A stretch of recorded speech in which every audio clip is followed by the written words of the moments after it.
The following talk was given at the Insight Meditation Center in Redwood City, California. Please visit our website at audiodharma.org.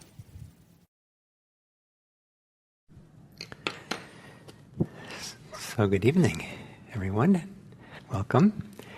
And maybe, as we did last week, if you have any questions you want to ask, this might be a good time.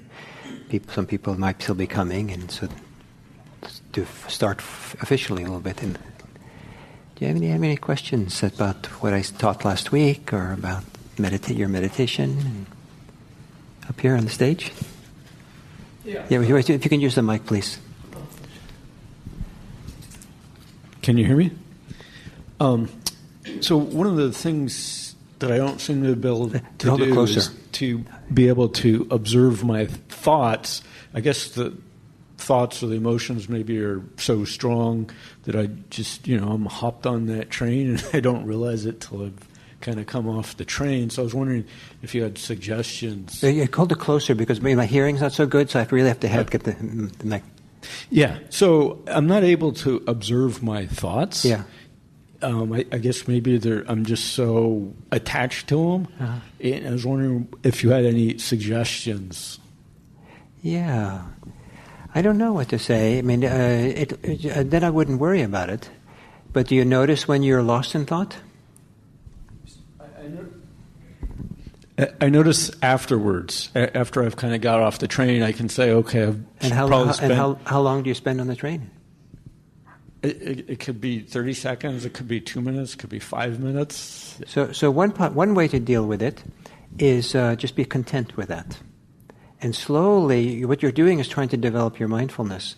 So when you come to, after however long it is, just exercise the muscle of mindfulness and try to be present for a while, to be with what's going on. And slowly over time, you'll settle, you'll relax, that your ability to be mindful will get stronger. And at some point, it'll be time for you to see your thoughts as they occur. And you won't get pulled into them so quickly. That's one thing you could do. But is there any time during the day where you're self-reflective about the fact that you're thinking? Like, do you ever say, I have to think about a shopping list now, or? Yes, I mean, there could be lesser things, or it could be, more serious stuff. Like my mom died a few years ago, so a whole bunch of stuff was happening with the estates. That I understand. But it could be as simple... Because I'm having trouble hearing. It could be as simple as, did I pay my, water bill or something like that. So find something which you can think about that you can watch also. That you can stay mindful as you're thinking. And see what you can learn about yourself. So probably pick one that's... weaker, so to speak. Yeah, but maybe not in meditation. But then as you go about your day, and you have one of those weaker ones, and you're aware that you're thinking, just start paying attention to some of the different characteristics of your thinking, like we did last week. Okay, thank you. And then slowly you'll become more familiar, and maybe then you won't be pulled in so quickly.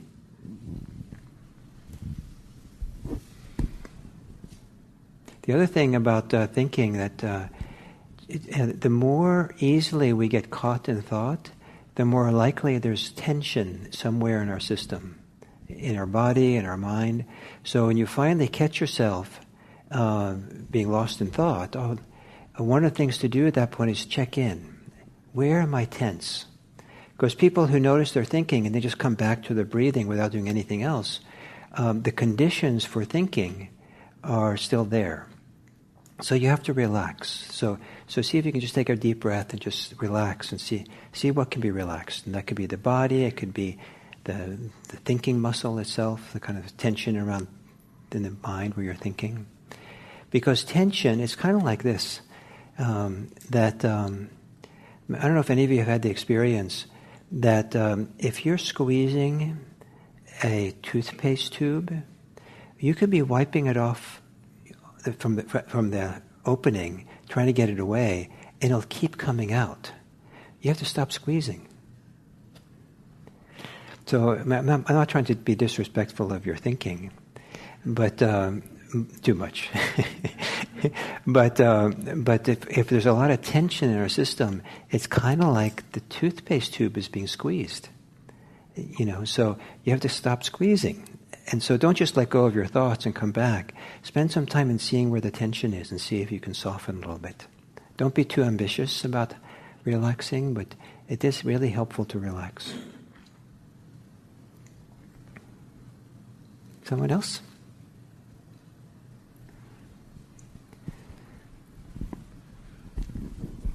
Yeah, I found that the labeling technique that you mentioned, I think in one... The which technique?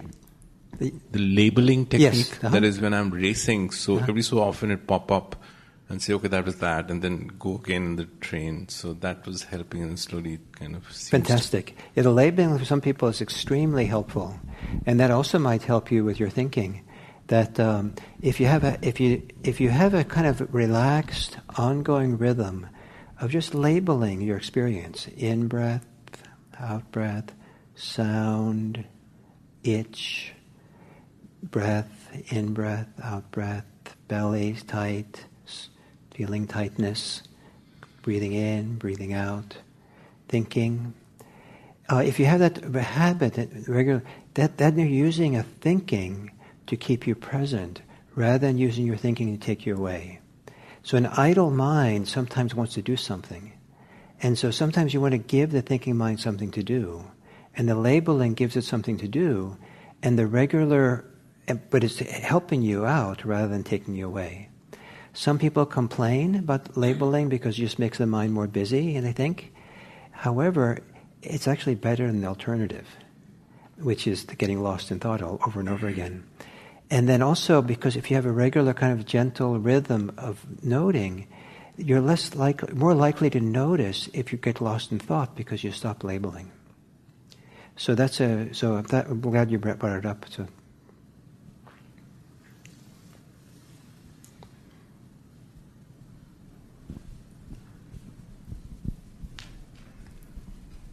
Good evening.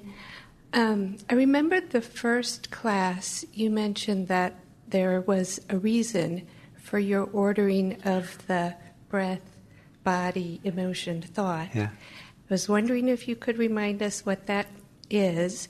And then I seem to recall there was something about it that was maybe culturally based. Culture? Culturally based? Yeah. And I was wondering if you would have a different order if you were teaching the class in a different part of the world.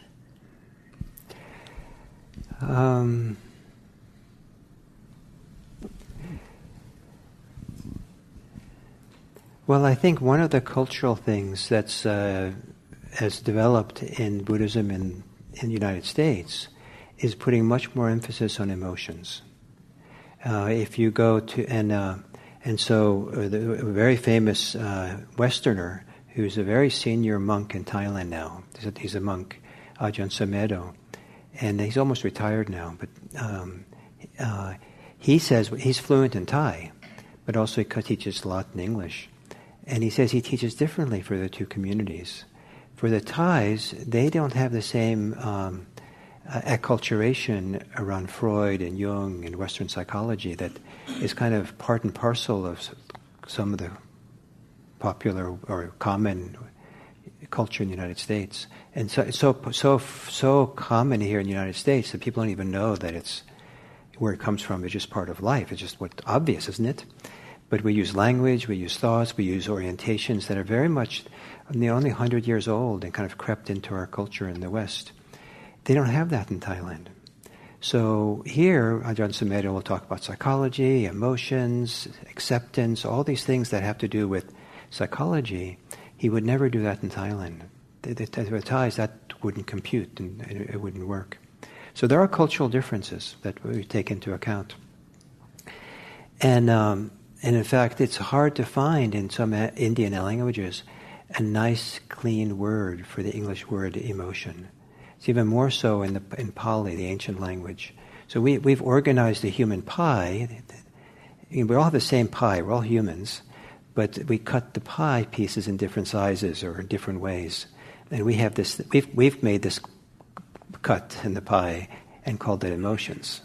they cut it a little bit differently and call it could be something else. And so those are kind of cultural differences.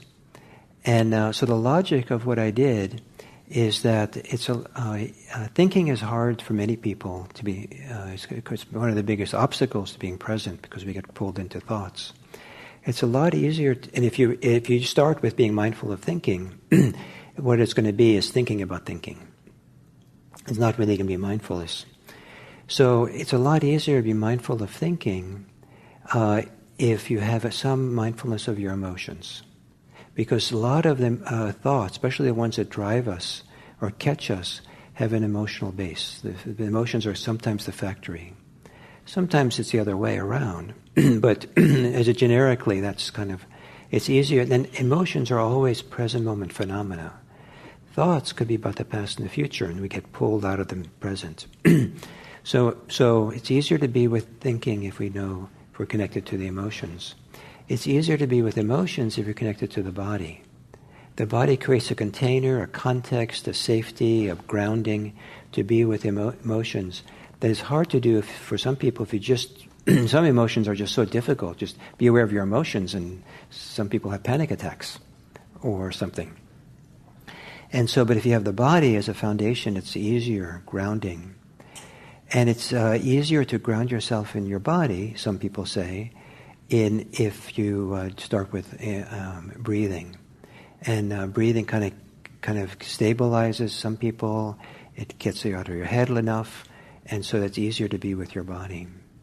What I've seen in a recent generation of Vipassana teachers, like what I'm teaching here, is that we have much more diversity now among the teaching community. So in my generation, we're basically white, privileged people.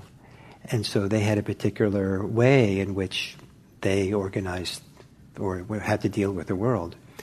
With a newer generation of teachers who come from very diverse populations, some really disadvantaged populations in this culture, where there's been a lot of trauma, they find that it's much better to start with the body than with breathing. And so, that in a sense, that's a cultural difference as well. And so for them, I'm not as trauma sensitive in my teachings for a certain population than they are, and that's true. So I have to kind of navigate all these different issues. There's cultures within our culture, right? So how do we manage with it all? So is that?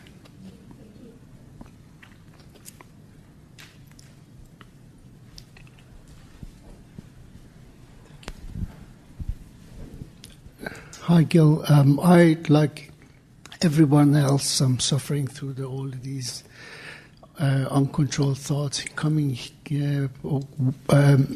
entering my mind when I'm meditating, and it comes and goes, etc.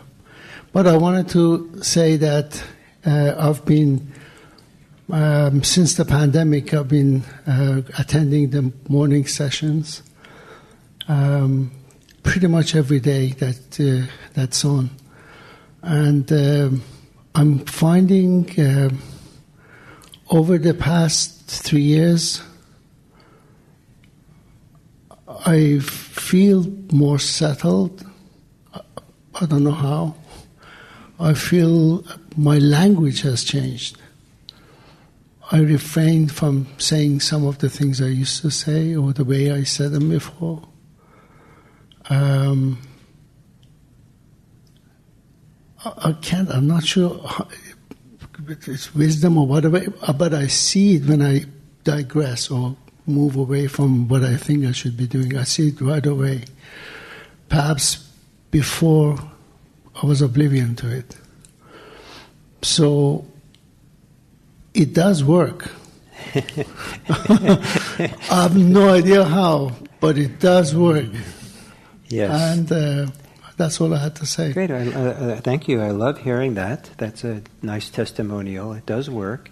And it's a slow process. And slowly we begin to be able to monitor, to see what's happening as it's happening.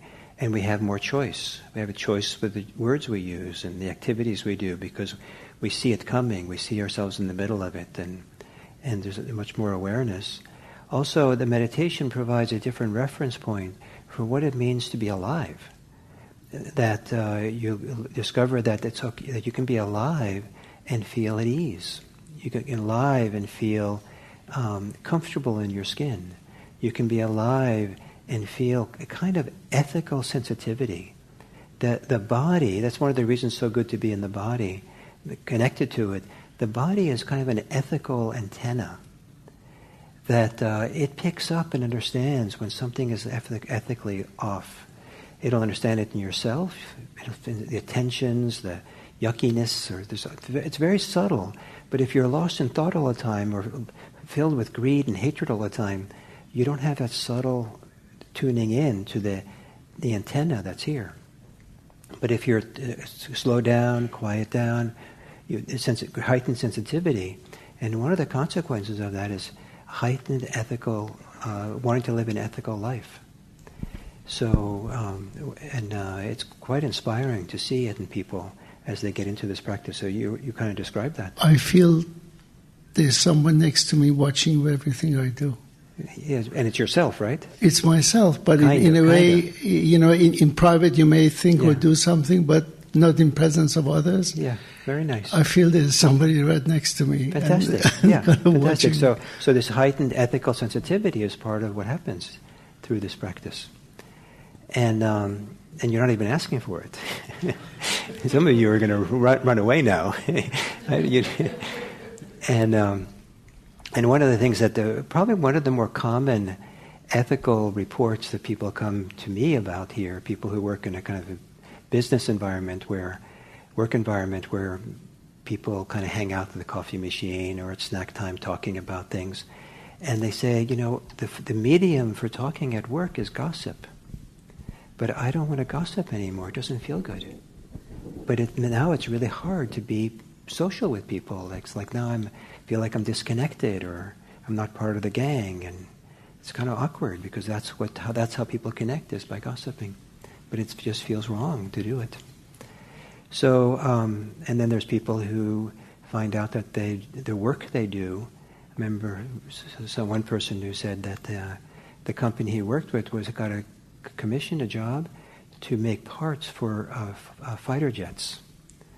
And he went to his boss and said, I can't do that. Can I be assigned to something else? And so he was. And so it wasn't anybody taught them to be ethical. It's just this ethical antenna develops inside. And what I'd like to say is that antenna is you already. So it's not like anybody's imposing anything on you. It's like that capacity to feel and sense in a deeper ethical way is ever present in you. It's just mostly you're distracted from it. Busy and too busy to notice. So for me, that's very inspiring. I don't know what some of you think about that. I never said this in intro class. Though I have said sometimes that we could just call this a 5-week introduction to ethics. But then no one would come. So let's get ethical. Let's meditate. And so what I'll do is it'll be a guided kind of mindfulness exercise. It's not exactly how you should meditate. You could if you want, but it's to give you a direct experience of a way that mindfulness can work. So the way that we teach it here is, as I've said, the default is to cultivate mindfulness and stability, steadiness, continuity of attention on the breathing. But if anything happens that is pulling on your attention, if it's just a sound in the room and it doesn't pull you away from the breathing, don't worry about it. But if a sound is strong enough, it starts pulling you away, then follow your attention. Follow where your awareness is drawn. And be aware. Note mental labeling of what that is that has your attention. Know it. Be mindful of that for a while. And then when that's no longer compelling, come back to your breathing. And so that could be the body, it could be emotions, it could be thinking, it could be sounds in the room. It's a lot of different things it could be. But the idea is we're always going back to the center. So in this exercise, we're going to alternate between being with the breathing and then going out to these 3 other areas that I've taught you about today. And then I'll add one more area to that. So that's what we'll be doing. Okay? So assume a meditation posture. If it's the end of the day and you feel really tired, you might feel like relaxing back. I would suggest that for this time you sit up straighter. So there's a little bit more energy coming out of your body into your mind. And if you're tense and agitated from a difficult day, then you might want to settle back and rest a little bit more in the backrest.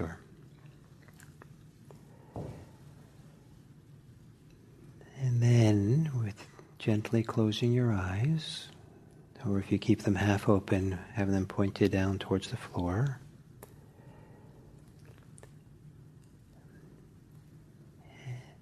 And to transition into the meditation, you could take a few long, slow, deep breaths. Deep enough, maybe like 3/4 full, not without a strain, but full enough lungs that you feel your insides, your rib cage expand, stretch. And then relax on the exhale with a longer relaxation, a longer exhale than usual. Just to allow more settling in the shoulders and the arms, maybe the belly.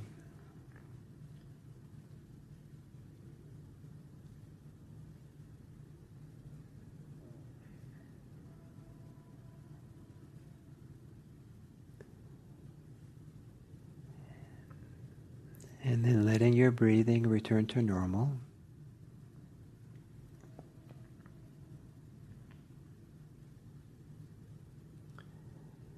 And continue for a few breaths to see if there's more places in your body that you can relax, soften.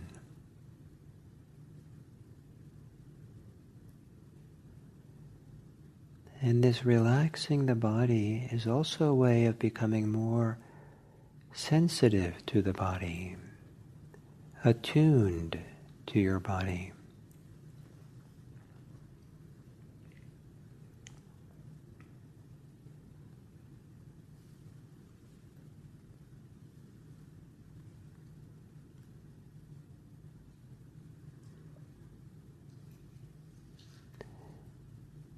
And then you might also see if in the mind, the thinking mind, is there any tension, pressure,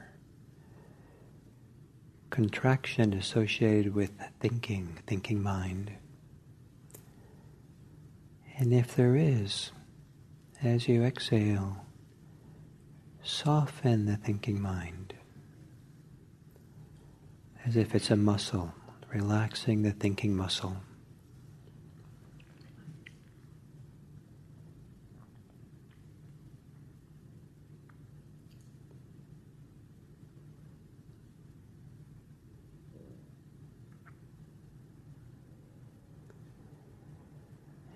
And then center yourself on your breathing.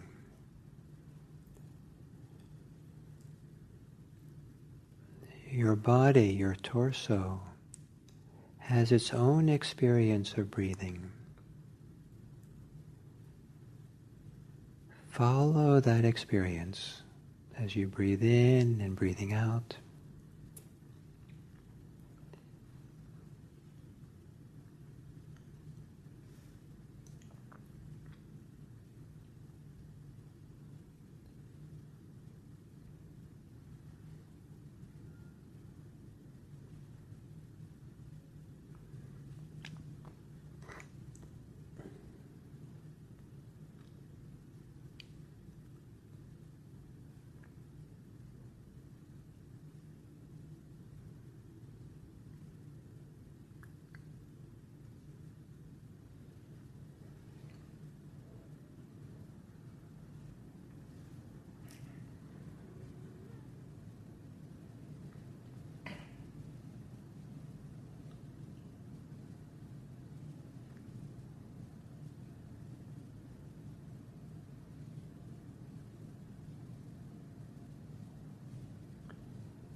And now, switch your attention from breathing to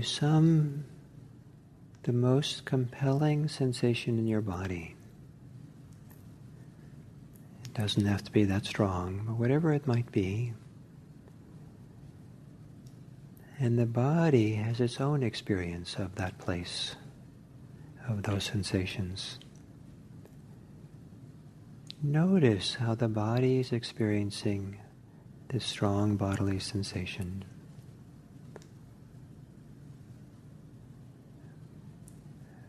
Letting your awareness be close in, or letting your awareness rest in this place in your body,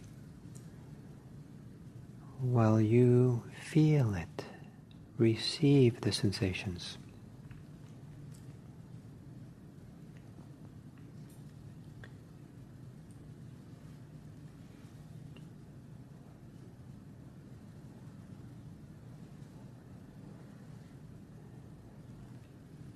And for a few moments, to allow this bodily sensation to be there, as if it has full permission.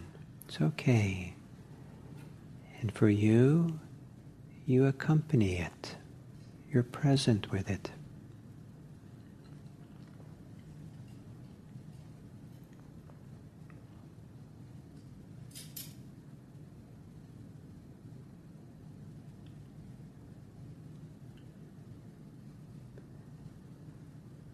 And then return to the breathing.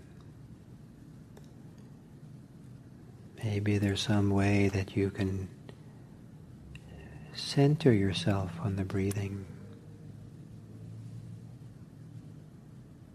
The body breathing.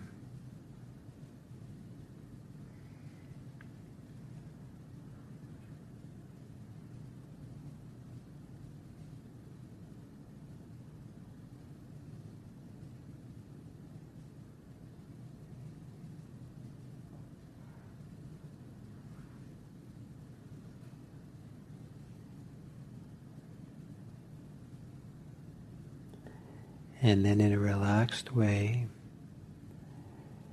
notice the predominant emotion or mood or mind state, inner state that you have.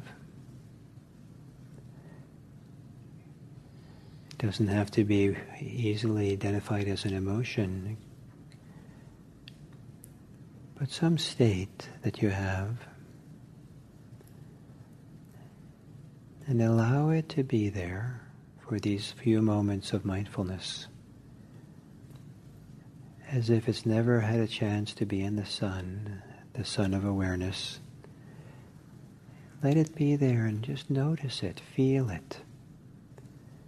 Feel how it's experienced in the body.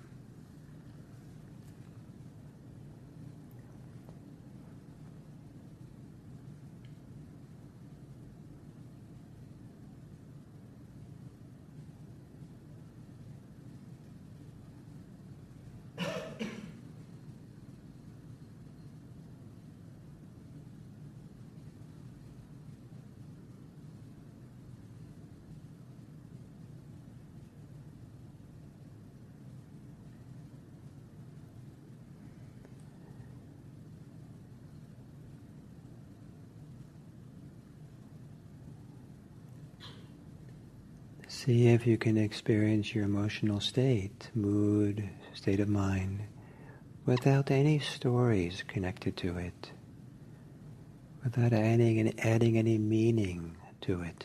Just let it be what it is.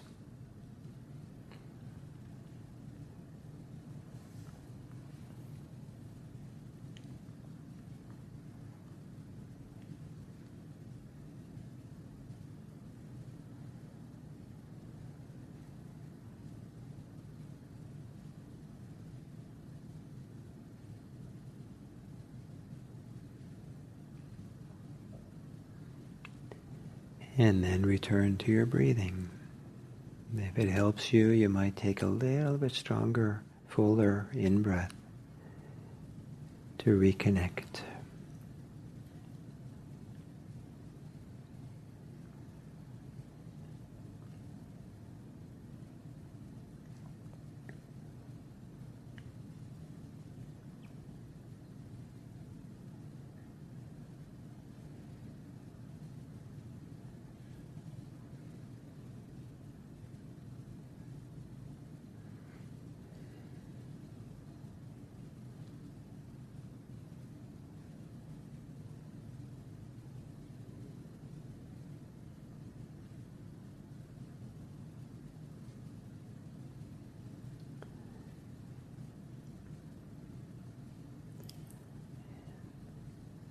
And then continuing now for a 3-breath journey. Just give yourself over to 3 breaths.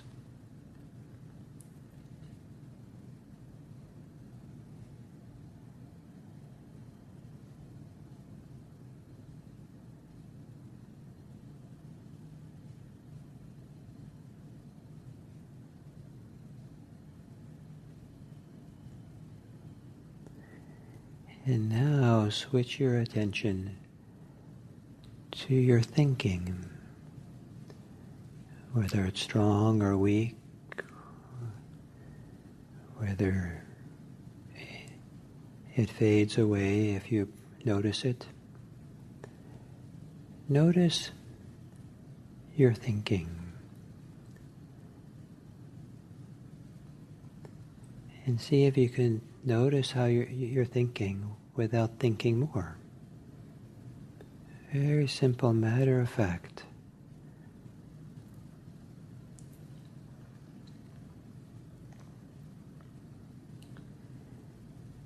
If there's an emotion connected to it,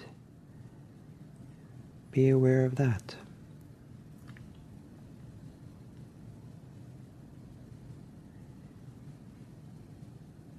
If there's body sensations connected to it, include awareness of that.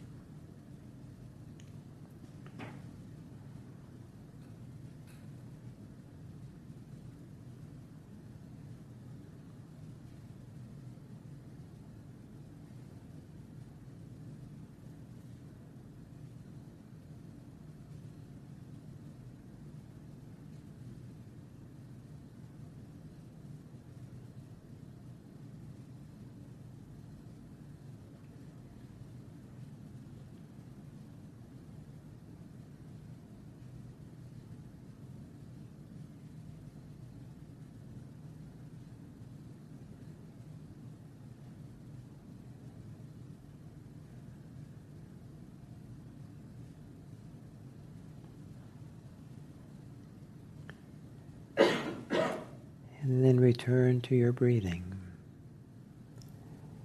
re-establishing yourself on the body, breathing.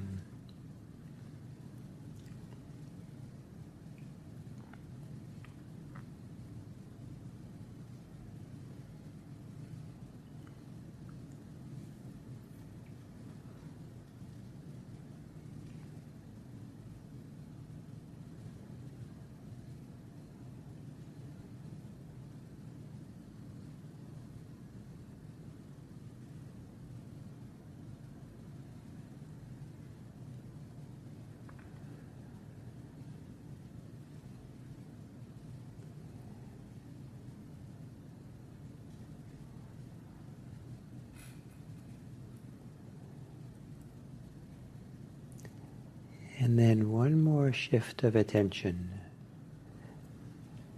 Now become more aware of how you're mindful.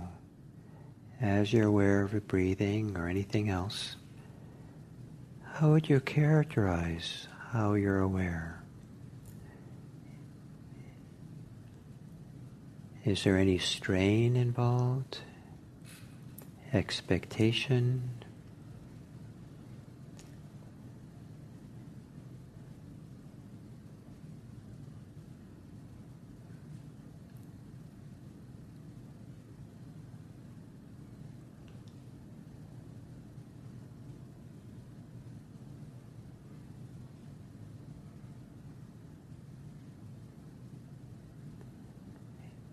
Is there any hesitation or reluctance or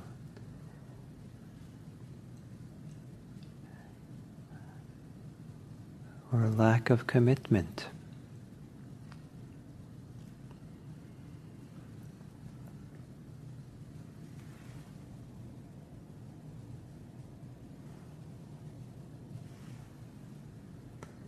And then come back to your breathing.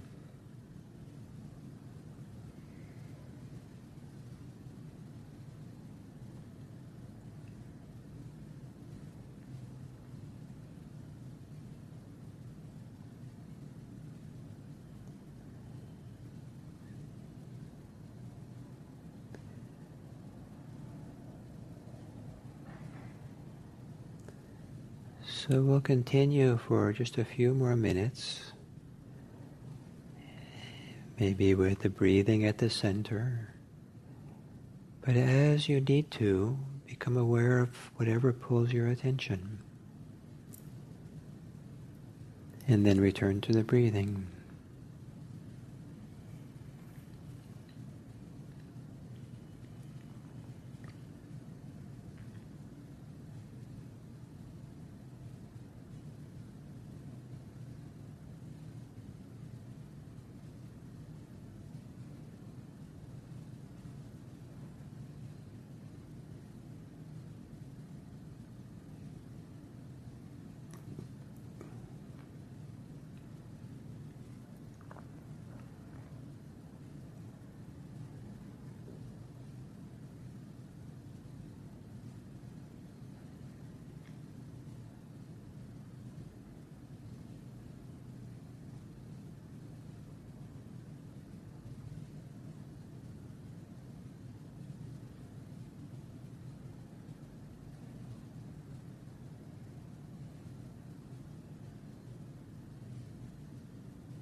And then to end this sitting, you can take some long, slow, deep breaths,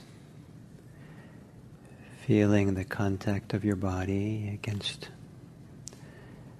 whatever surface that you're connected to. And when you're ready, you can open your eyes.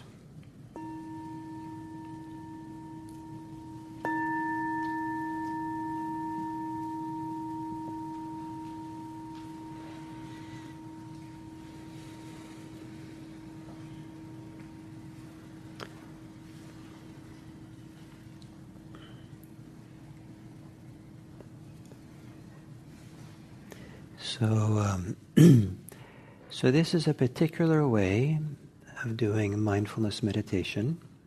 There are many different ways it's taught. And I just want to say that for some people, what works best is to just stay with what I taught the first evening, mindfulness of breathing. And don't make it any more complicated than that. And if all you did was every time you wandered off, you came back to your breathing, stayed with it, and developed stability in your breathing, it can be phenomenal. A Buddhist teacher that I spent time with in Japan said that everything you need to know about Buddhism will be discovered through your breathing. So breathing is considered really great. So if that's you want to keep it really simple, that's one opportunity for you. One of the reasons why we expanded outwards to include the body, the emotions, and thinking, and then other things as we go off, is that then more of our life comes under the purview of our attention and awareness. And the more we can hold everything in awareness, it tends to move our whole life towards health. It tends to move to freedom, to healing, to all kinds of good things. And we learn how to be present in life for our emotions, for our thinking, for different parts of our life. And there'll be a time when it's really useful to have that skill. When I was a Zen student, I was pretty good at the breath meditation thing. But I had no idea how to be mindful of my anger. In fact, I didn't even know I was angry. People would tell me, "Gil, you're so angry." And I said, "Really?" There was no teaching about how to notice your emotions and be mindful of them. And so they were just there operating in the background, kind of subconsciously then, and having their effect and influence on me. Same thing with the thinking. And so to be able to have a practice that encompasses everything, in my mind, and Buddhism doesn't say this explicitly, is that then your awareness becomes sacred. It's so special to have an awareness that nothing is left out, nothing's outside of it. Nothing is not acceptable for awareness to hold. Then you enter into a kind of almost like a different universe, if everything can be held in awareness. And so we're learning how to do that in this practice, how everything has a place for an awareness, how everything we can include and be present for it. And the big delight, the aha moment for me when I was practicing in Asia was I was learning about how to be mindful, and I was learning just a simple act of mindfulness. There was a kind of freedom that could be found there, freedom from entanglement, freedom from being for and against, variety of kind of freedoms. And I said, "Wow!" And I had this moment where I kind of was literally stopped in my tracks, and I realized that if I thought, I can be mindful of anything that's an experience, anything that it's a direct experience that I'm having in the moment. In theory, I can be mindful of it. And so in theory, I could be free in relationship to everything. I got so happy that, wow, that kind of freedom is possible in this world. And it comes from being mindful, being present for experience. So we're trying to teach you here at IMC a way of bringing in or encompassing your whole life in the scope of mindfulness, of awareness. And so one of the things that includes then is not just meditation, but bringing the practice into daily life. And one of the great rewards that I get from teaching this is when people come meditating for a little while and they say, "That's just fine and good, this meditation, but how do I bring this into my life? How do I bring more mindfulness into my daily life and my activities or what I do?" And the line between you in meditation and you outside of meditation is an arbitrary line. And the deeper ethical sensitivity, deeper sense of peace, of calm, or deeper intimacy with yourself, deeper sense of not being caught, seeing more choice in what you're doing when you meditate. All these good things that happen in mindfulness, why should you only do it while you're meditating? Why not the rest of your life? That was my big question that brought me to live at a Buddhist monastery. I wasn't so much interested exactly in the monastery. I was interested in how to expand what was happening in meditation, in talking with people, working, doing the different things that I do. And so a very important part of this practice, or potential of this practice, is to start bringing mindfulness in daily life activities. So rather than being distracted. And we live in a distracting culture. I mean, people have written about this, or people who get paid a lot of money to keep you distracted, or to grab your attention and keep it going, and get more clicks on your device and whatever to get people's attention. It's this, and so people's minds then are jumping around, jumping and jumping and jumping here and here and here. And in doing that, they're not being mindful. They're not centered, settled on their experience here and now. And so to bring this mindfulness into daily life is helped a lot by find things you can do that you just do that one thing. Don't multitask.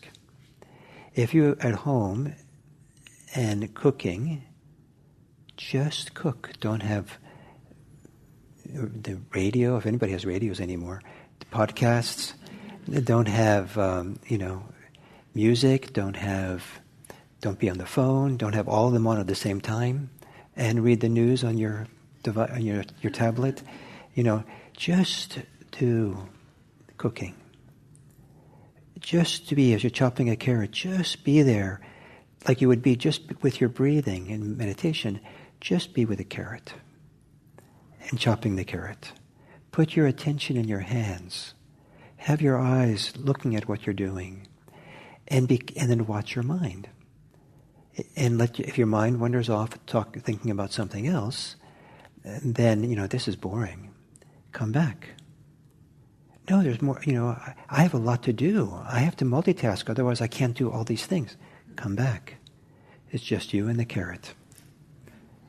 And then slowly you'll learn something about getting concentrated. You'll reclaim your mind that you've lost to the distractions. And you'll feel how delicious it is to be present for activity. Washing your dishes, just do the dishes with both hands. You don't have to do this, of course, but if you want to start learning how to bring mindfulness into your daily life, you have to train, you have to practice it and develop it, that capacity. And then start expanding where you do it. What I learned from Zen, a little trick from Zen, was every time I walk through a door frame, you're walking into a new place. Pay attention. Be mindful of the place you're walking into. It's been a fantastic thing to do. I'm certainly capable of doing very important things, like thinking about how I'm going to teach mindfulness to you. Caught up in that, and I just walked, from one room in my house to another room in the house, and thinking, I'm capable of that. But that's not a good life either. It's good to be present for the life you're living. It might seem boring, it might seem you're not getting a lot of excitement in your life then, but it's kind of like you have to go a transition time, kind of like withdrawal time, like withdrawing from caffeine, to switch over to being present until being present is delicious. It's deeply satisfying. It's kind of like you feel a sense of integrity or wholeness or completeness or contentment with whatever you're doing because you're present for it in a good way.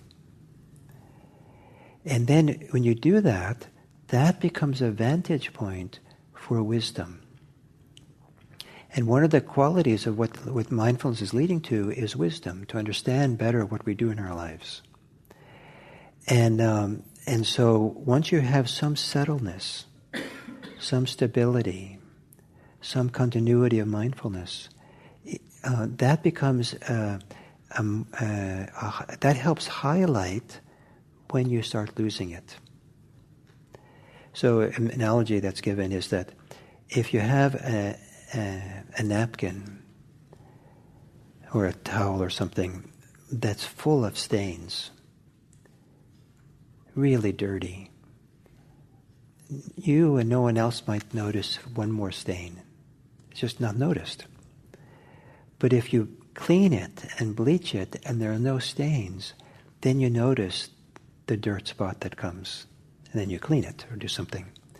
So it turns out the same thing with our mind. If our mind is fragmented, busy, running around, doing too many things, distracted from distractions by distractions, then you don't see what you're doing. One more mean word. You don't even know you've been mean to someone because you're mean all the time. It's just normal or something. But when you settle down and become calm, you see the meanness coming. Oh, look, there it is. Oh, wow, that's a big deal. I didn't know how I did it so much. And so we start seeing how this works.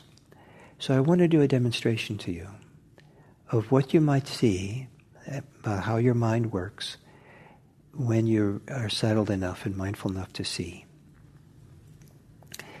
And I hope that this is kind of an analogy to you. So the idea is you apply this to yourself in some way. So it's kind of show and tell. So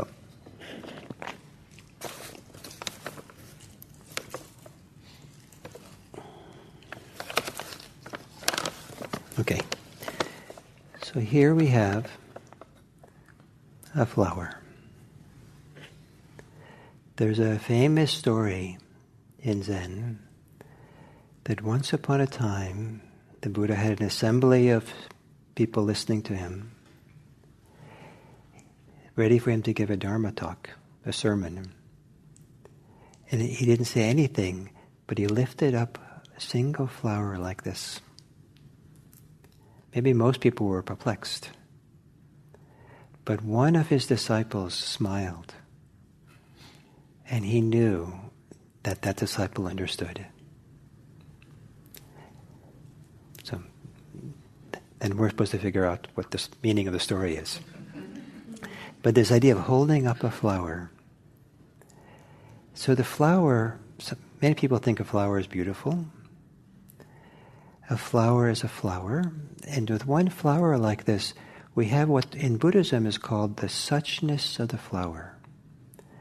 The flower is just being the flower. It is itself. It doesn't even use the word flower to describe itself. It just is. The isness of the flower. It's content being itself. Happy. But now look what happens.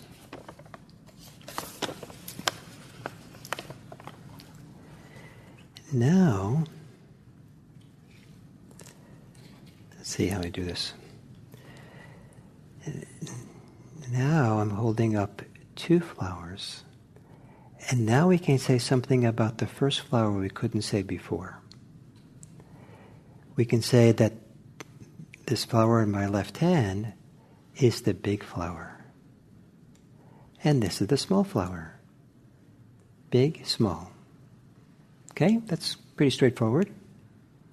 This is the big one, right? So I'm going to do a sleight of hand. And you're going to see how, I'm not going to do it so fast so you don't see the magic. You're going to see how the magic works. And some of the magic is your mind.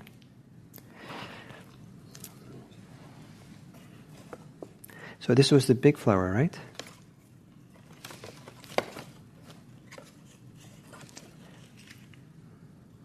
It's kind of wilted, but now this is the big flower. And the big flower has become the smaller flower. You see that? Small flower, big flower. Wait a minute.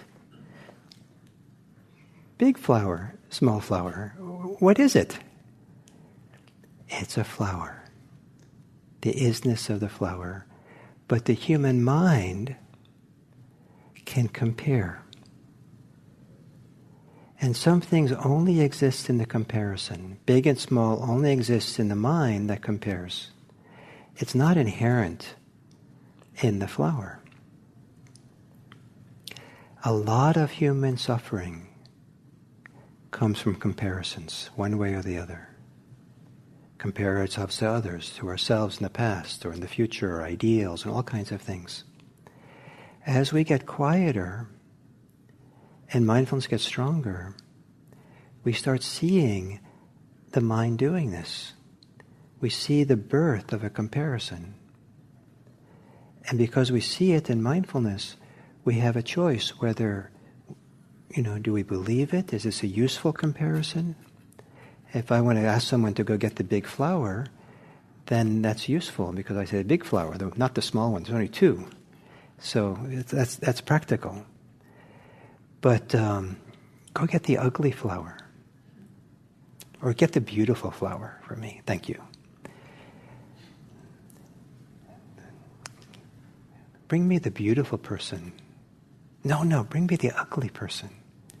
I mean, isn't that painful that we live in a world like that? And so, we do a lot of comparisons.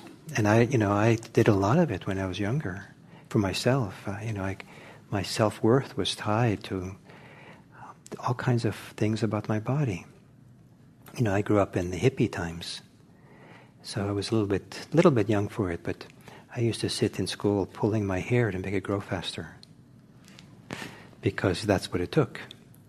or it was just the generation I was in junior high school and middle school when they started bleaching blue jeans, and some people would actually put them on the road for cars to drive over. They're brand new, right? Or put them through the washing machine 10, 12 times to really make them look old, and they would tear them and all that. And so I didn't know this. This kind of happened over the course of a summer when I was away in Europe. And I came back and my hair was shorter, my blue jeans were new. And this was a disaster. I was no longer acceptable.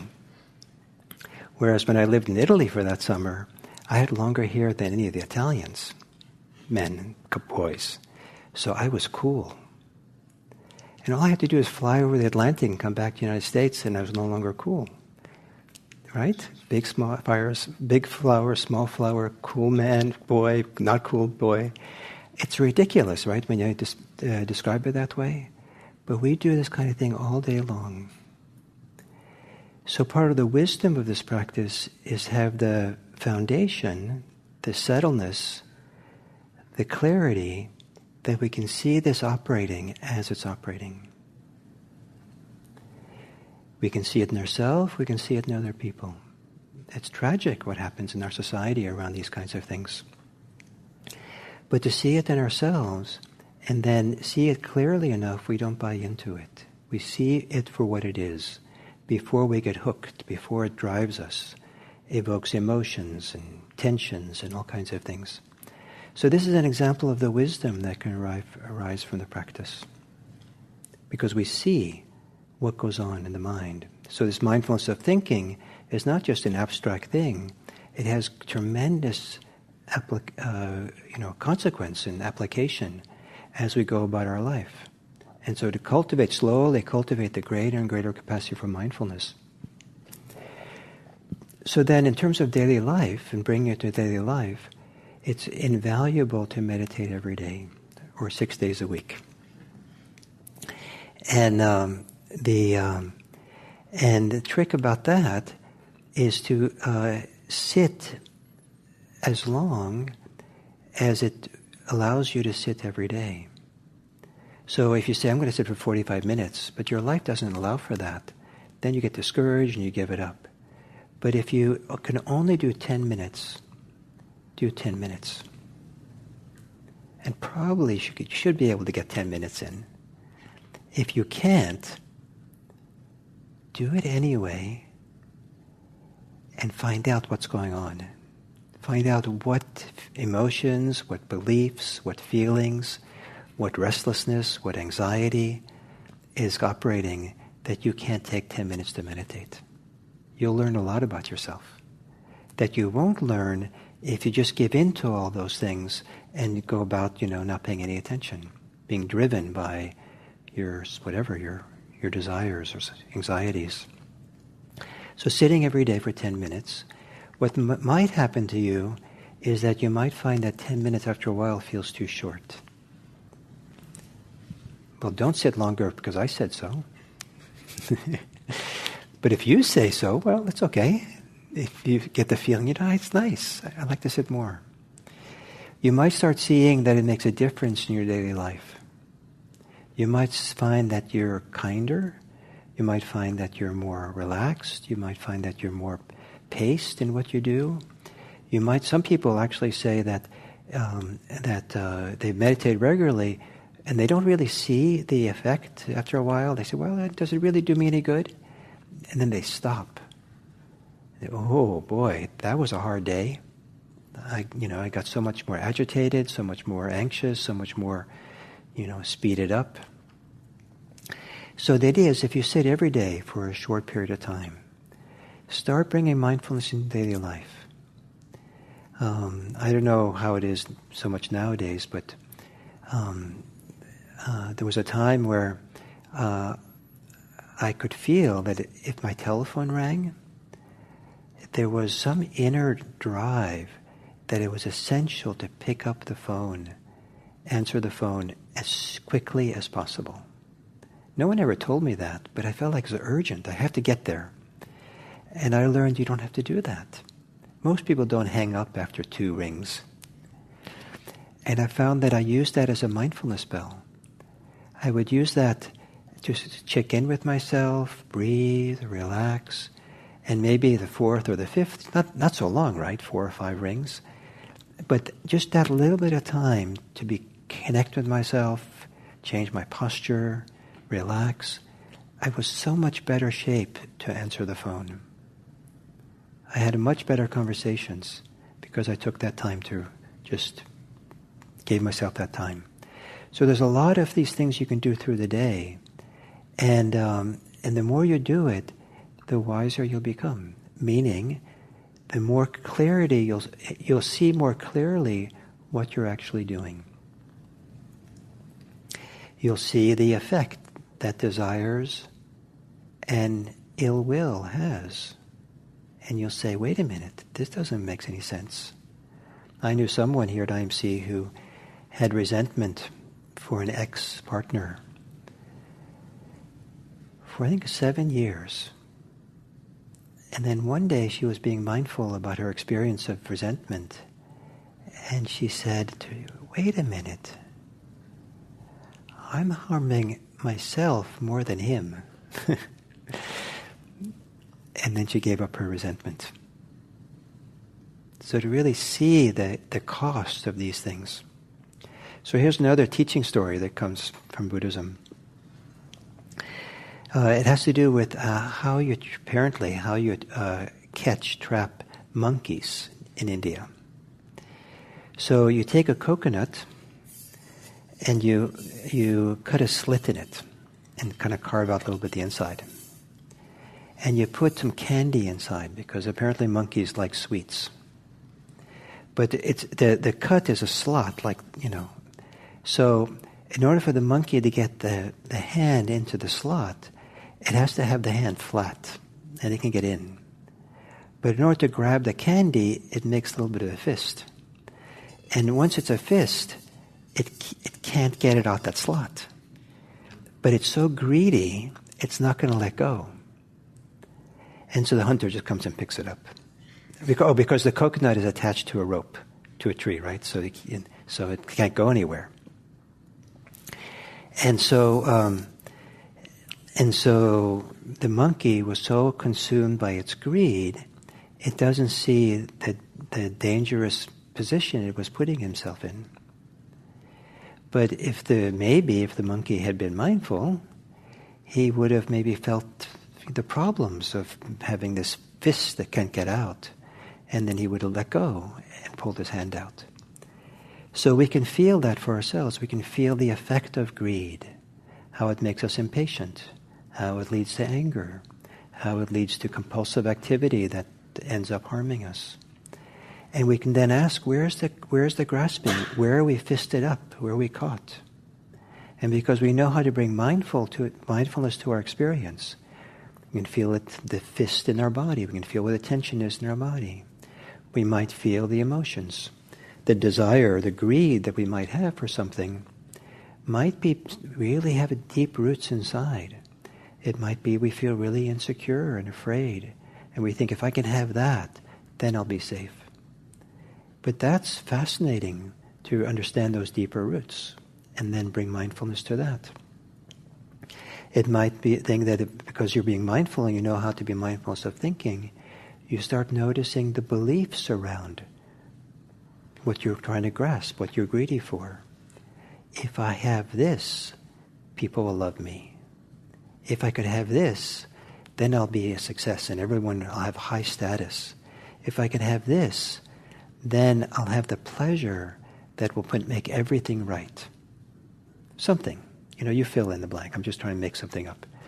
But so to live a life two things, where you see all these things so you can be wiser, and to live a life where you see them and you know from your direct experience something better.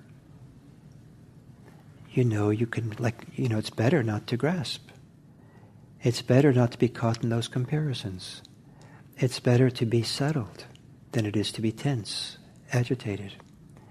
there's a feeling of wholeness, feeling of contentment, feeling of peace, feeling of well-being that we can carry with us. It's better than a lot of other things. And so we do have a healthy comparison. There's a place for comparisons. Oh, look at that. If I spend my day, just pursuing everything that I want more, that doesn't feel as good as a day where I live contented and peaceful and at home here, settled. At the end of the day, I fall asleep in the second way. The greedy way, I'm still spinning. Many years ago, when I was in my early 20s, I loved, this is, some of you, I hope I don't explain to you what this is, but there was something called bookstores, and there were lots of them, and I loved going into bookstores, and did a lot of reading. But after a while, I realized when I went to bookstores, I always was really exhausted and tired when I left. Why am I so tired? And then I realized at some point what it was I had almost no money, so I couldn't buy any of the books that I saw. But I wanted a lot of the books. I want that one, I want that one, I want that one, and that one. And I was just consumed by greed, wanting. And to spend an hour in a bookstore only wanting is exhausting. And that's what tired me out. And when I realized that, then I went into bookstores. I still went into bookstores, but then I kind of just chilled. I just kind of roamed around and looked for some sections and, approached the bookstore in very different ways so I wouldn't get exhausted. So this is another example of wisdom operating. Understanding the consequences, understanding what's better for us and what's worse for us, and having a clearer and clearer reference point that's for some people it's unimaginable the degree of peace and happiness we're capable of experiencing. Unimaginable the feeling of feeling fulfilled, feeling happy with ourselves for no reason at all.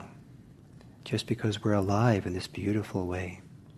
We don't have to be fulfilled, our desires don't have to be fulfilled for us to be settled and happy. You can just sit and meditate and feel greater degree of peace than maybe that you feel any other time. And the beautiful thing that happens with this practice is that then your inner well-being, sense of well-being inside, becomes less and less dependent on what's happening in the world. And you're no longer a victim where your well-being is influenced by whoever comes along and praises you or blames you. Then you're kind of like at their whim. But if you carry your own confidence and well-being and happiness that doesn't depend on how people think about you, then you're not so caught in that world. Let them think what they do. That's not dependent on having the latest and the greatest device that's out there. That happiness only lasts for an hour after you get the device, or something like that. But the happiness of this inner device, inner connection that we can get with ourselves, that can last for a long time. So now it's your turn. And if we have time, we can do another little meditation. But do you have any questions now about any of this and what I said today and what's happened here, or about these weeks we've been together?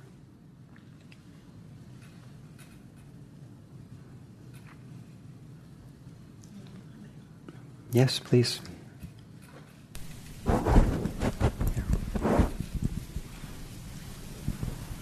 There you go. This is maybe kind of a trivial thing, but I think of some of the practice as it from kind of a scientific or curious point of view. So, like with distractions, when you were talking about doing one thing at a time, I have habits of multitasking. And so I will, just lately I've been trying the habit of just eating and not reading. I can talk, but I just eating and seeing what that's like. So I guess this is more of a comment than a question, that I'm just approaching some parts of the practice from that sort of practical, let's just try it, see what happens. I love it. That's the spirit of this practice. Mm-hmm. And that's how we become our own teacher in this practice, by trial and error, experimenting, trying things out, seeing what we learn. That's definitely the way to go. And that's even true in meditation. There's a little bit of, we try things out. Like, today I'm just going to stay more with my breath. What's that like? And then noticing how hard it is. Like when I start, I'm like, the newspaper's over there. I could read. No, don't read. Exactly. So I think that's very, very, very gratifying for me to know that you're approaching it that way, with experimentation and learning. That's fantastic. That's the way to become wise. Thank you. Buddy.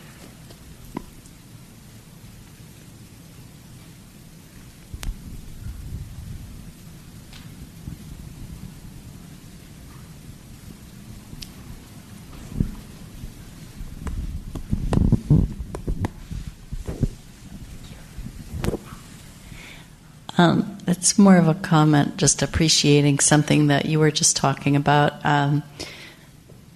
I found the idea really interesting of trying to understand why we want the things we want. Because, I'm aware that there's this kind of constant engine of desire. I don't think I'm alone.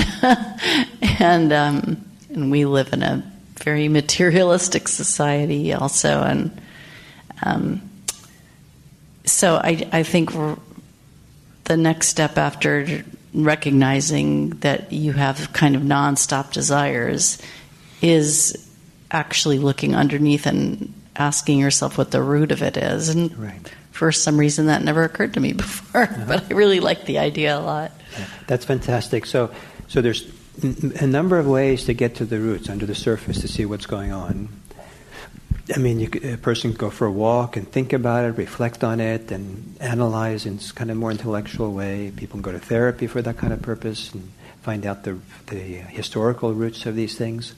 In the mindfulness practice, it's one way, one approach out of many approaches. And I'm not saying this is the best approach or the right approach, but I was just to give you the full power in a way that mindfulness works. We're not thinking our way, we're not analyzing, we're actually being very simple. So we would bring careful attention to the experience of desire.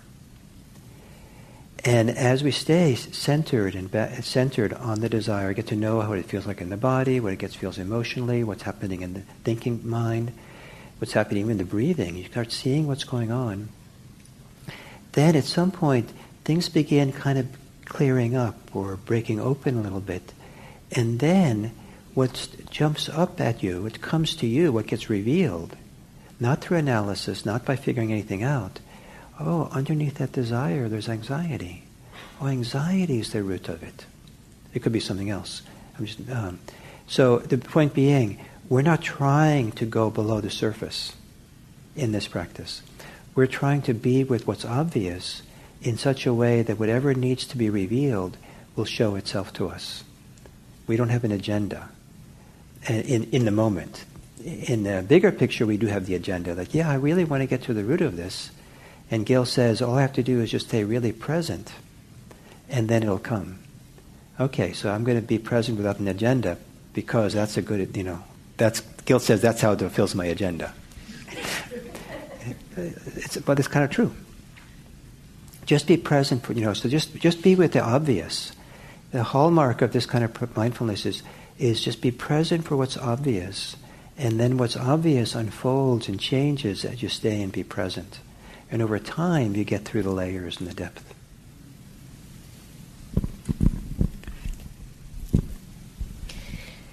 I've been practicing with. Is the volume okay? Yes, for me it's good. Okay. I've been practicing with trying to stay present with really kind of strong, unpleasant, difficult emotions when they arise. And sometimes it's really tricky to do, especially like with anger. It's like there's a heat to it, and just it's tough to stay with it. I appreciated some things that you said in the last number of sessions that have been helpful for this. Things like, I loved the analogy of, it was something about not looking a cat right in the eyes, just kind of coming up alongside it and waiting for it or something like that. Yeah. And just wanted to take the opportunity to ask if you have any other suggestions or guidance for how to be able to stay present with really kind of, big emotions or tough emotions. Uh-huh. Yeah, that's a lot to be said, but like with this really strong anger, a nice thing to do is not meditate with it, but maybe go for a long walk, and give freedom to the anger, give freedom to your thinking, but be present. And so there's something about walking, the rhythm of walking for me at least, that keeps me from getting stuck in my thoughts, stuck in whatever's happening. And then, but I'm paying attention, but I'm also giving it freedom. I'm not trying to stop it. I'm just letting it run. And then, it's easier to be present for it that way sometimes than it is sitting still. The walking helps it all.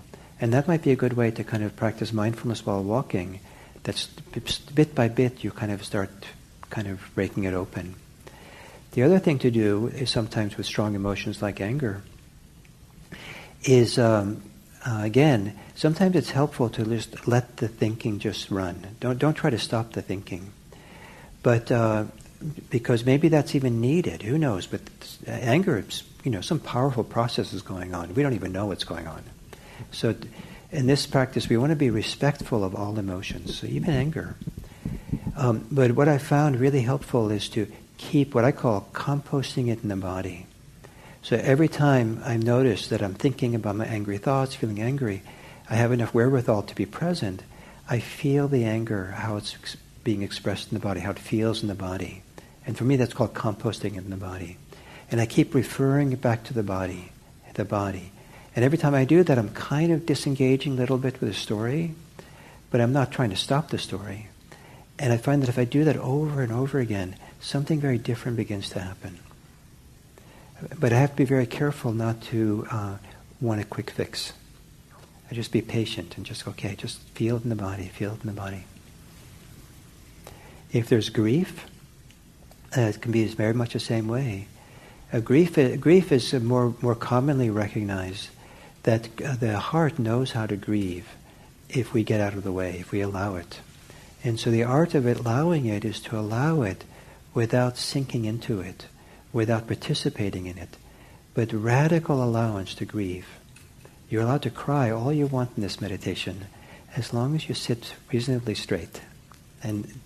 But as soon as you go, oh, poor me, then you're participating. And then the inner movement, the inner processing that the heart knows how to do gets interrupted. So I've known people who sat like this, from a distance they look like they're deep in meditation, not moving, and their cheeks are streaming with tears. That's fine.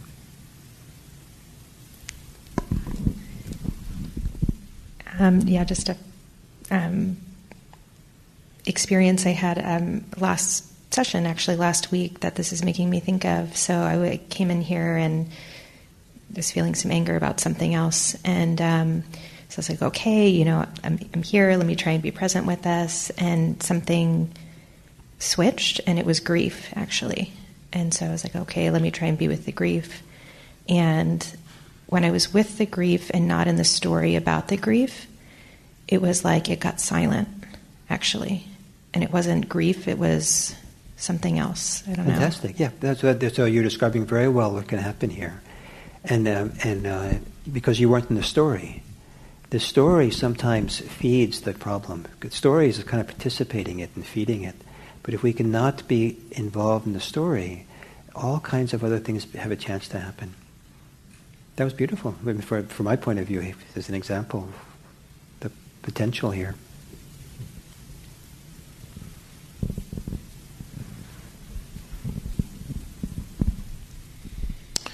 I just wanted to say thank you. And you spoke on Sunday about one aspect of in your talk was about community, and I think I'm very new to this, so I really appreciate the opportunity to meet some people that are also on the path, and I think we're all kind of on our own separate paths, but towards self-improvement or discovery. And I just want to say thank you for this community.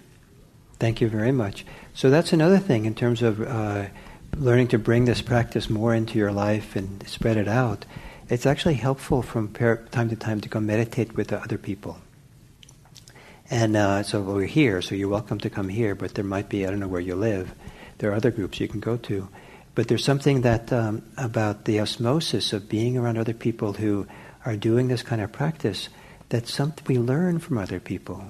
We're mirrored by other people very differently in this kind of environment than we are, in a hectic work environment. We model things for each other. We model how we behave when we're connected to ourselves in a deeper way that sometimes is hard to see in other places in this world. We can be inspired. I know that some teenagers and kids will think that their parents are really strange because they meditate, like weird. But then they find out that they come like to a children's program here, and they find out other parents meditate. And suddenly their parents are not so weird. Actually, now they're kind of cool. And so as adults, it can help also that you're around people who have similar values. And as I said, there's this ethics antenna that we tune into in this practice. So there tends to be a little higher ethical values, just ethical norm in this kind of environment. And so when you're not gossiping, you come here, and you don't feel strange here. So it's a little bit reassuring that you're around people who understand you. And then sometimes some people find it a lot easier to meditate when they're meditating in a group. Some people find it harder. For the people who it's easier, this is available. Come here, and whenever we have a session here, you're welcome to come. And we have all kinds of programs, and a lot of these programs are ways of building a practice or expanding it and developing it further and further. And we have a whole series of progressive programs that you could be busy here for years because we have so much, in terms of just, progressively developing, maturing this practice more and more. So that's another way of continuing, is just hang out in a place like IMC. So, maybe we only have 5 minutes, and I want to thank you. I appreciate this chance. As I said, I think the first day, I love actually teaching the intro class. I find it lots of fun and interesting, and I'm also always seeing what else, what's new going to come out of my mouth. Am I going to learn something today? So this is kind of wonderful for me to be part of this too. So thank you. And I used to teach these 3 times a year. I'll probably try to do it again in the fall, maybe in August. There's some talk about some other people here teaching an intro class. Is that right? Yes, that's right. Yeah, so Tom's going to come and teach one maybe in some afternoon, like a Tuesday afternoon, maybe in the next couple of months, maybe. So it'll be in the newsletter, hopefully, and it'll be in the calendar. And then also Diana Clark has also been talking about wanting to do one. She's one of our teachers here. And so she might incorporate it into her Monday. She teaches every Monday, and she might do an intro class on one of her Monday series. So we're going to slowly start doing more here. So some people come back repeatedly to the intro class. At first, I was worried that am I not teaching well enough? But I think it's all. So I'll end with this piece of wisdom. And maybe, I don't know, I don't think I said it here. I say things in all kinds of settings. I don't remember. So in meditation, there's only two types of people. There's beginners and experienced beginners. Then you can decide which you are. But either way, we're all beginners. Isn't that nice? I think that's great. So then you don't have to compare yourself to the experienced ones. They're advanced meditators. There's no advanced meditators. They're just experienced beginners.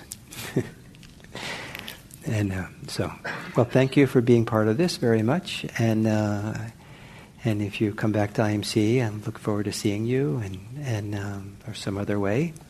And may this mindfulness practice support you in your life. Thank you. Oh, and then, Tom is available, Nancy is available, and this Nancy, the two Nancys. If you want to check in now, if you have any questions for them, and I'm here for a bit, so you're welcome to talk to me too. Thank you.